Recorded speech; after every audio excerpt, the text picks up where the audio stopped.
Okay, so what this is, I'm just got to the end of like some of me testing. The weather's a bit too cruddy for doing some of the stuff that I wanted to do as well, because it would really have like meant, you know, setting distances and stuff like that. So I needed a bit more light.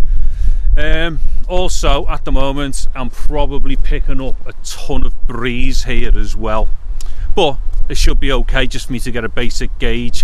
What it is, this is the E1 with the very small power supply, and also what I'm calling capsule 3. So I'm just going to get a gauge of it as I'm walking, just to see if it is like, you know, a vloggable system. Camera's probably going to be all over the place because obviously I'm not using a stabilized lens or anything like that. But this is just to give me an idea as to the feasibility of using the tiny power supply. Now, I was going to use the Primo 172, but I know that that's going to sound great anyway. So the thing that I'm trying to do is to find me best cardioid for this particular, you know, setup. Now, so far it's probably the VM10 capsule, but the only problem with that is I can't protect it properly if it goes onto the small power supply.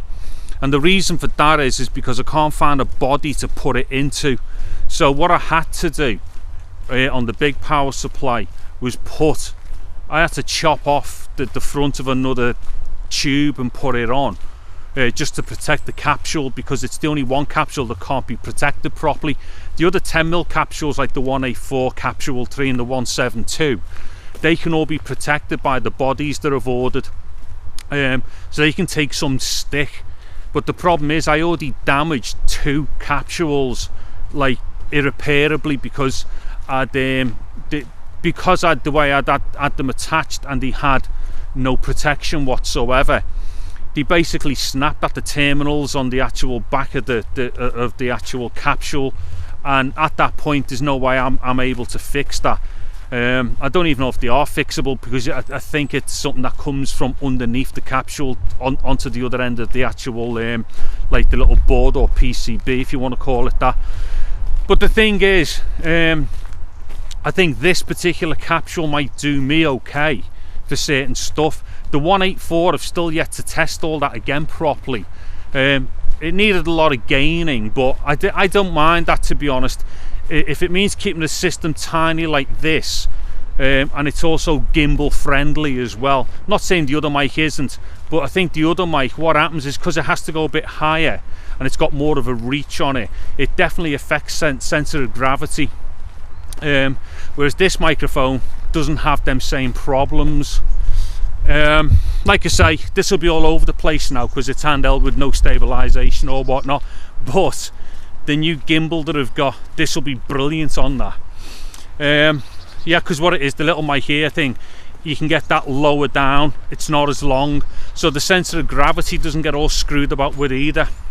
Okay, so I'm about to get up to the road here, but this was just a basic test anyway, just not so much for picture, but more for feasibility physically, and obviously mainly audio. So I'm hoping the capsule 3 can be an option until I get round to get these bodies. I just don't have enough capsules and bodies to permanently have them bloody wired so I can flip them off and on dead quick. It's been a real ball like doing these tests. Yeah, in fact, you know, I'll carry on talking it for a bit here because there's a load of traffic now. Picture's gonna be terrible, but there's a lot of traffic directly behind the camera.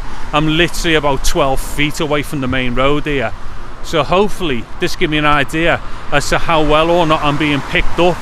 In fact, what I'll do, I'll look ahead there so I'm not looking into the microphone, just to see how that picks up. Then I'll turn in and look directly into it as well, just to see how well, you know, that's going to be getting rejected and what, or the back is going to get rejected. Okay, because the other thing as well though with the 184, that has got very good rear rejection on it, so that, you know, I can't wait to get all my capsules all sorted in bodies and, you know, get out and just do these things a lot quicker. because the real pain here is I have to go back home and resole the stuff to come back out. It's just mental. And it's raining anyway, so I think this is going to be well enough of a test for me to have gotten a gauge as to what this is all like. But I think, say in another week's time, that's when I'm going to start doing some heavy testing with the gimbal and microphone solutions. Oh yeah, and just on that point, I picked up that gimbal for £175. I picked up the E1 for 270 all in. So what's that? 2 and 1, 3. So that's £440 thereabouts. But then I picked up the lens for 75. So this is the 9mm, which is, you know, for a budget is the most appropriate for doing this type of stuff. So you know, you're talking a little over £500 there for all this. You know, so that's like a proper full-on gimbal, which is hopefully going to be the best stabilization you can get, because I think that's going to be better than the optical stabilization on lens or in body, neither of which I've got as options here anyway. I mean, obviously I could get a stabilized lens, but not at like 8 or 9mm. I don't think I could find one, or if there is one out there, I definitely couldn't afford it. So getting a gimbal is going to be the better option. It obviously bulks it up, but I've got a feeling though that a gimbal's always going to be better again anyway. So that would be I think the thing that most people would want to go for anyway, ultimately, is a gimbal. And plus, when you use a gimbal, you know you have to use it. Whereas if I went out with this system as it stood right now, in fact, if I was just standing there talking like this, camera held steady with a ton of traffic behind, and I was doing something, whatever that may be, that required dialogue, this is exactly what I could get away with doing. So this is a very good test for that. And plus also, if I was to walk a bit slower like this, I'm trying to be a little bit more careful with what I'm doing. In fact, if I was walking with someone and they were talking and I was just concentrating on holding the camera and pointing and framing, then you know that could be really doable without any stabilization, because as it stands right now, what I've got in my hand is easily pocketable. I could put all that stuff, break it down and put it into my shorts, so that would be amazing, you know, to have that type of a system. Anyway, I'm just I have been rambling a lot here, but I just thought I would definitely take this chance to see what this was going to be like on the road. And like I said before as well, the VM10 I think may have a slight edge, but the problem is I can't protect it, definitely not on this system. It would have to go on the bigger supply.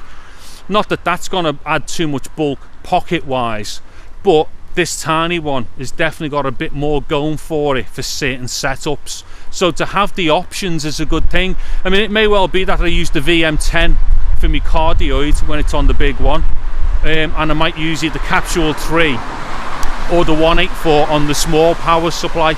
Okay, so I've definitely given myself enough dialogue here to work out what's going on, and it seems to be very rainy now, so I'm going to get off. Bye bye.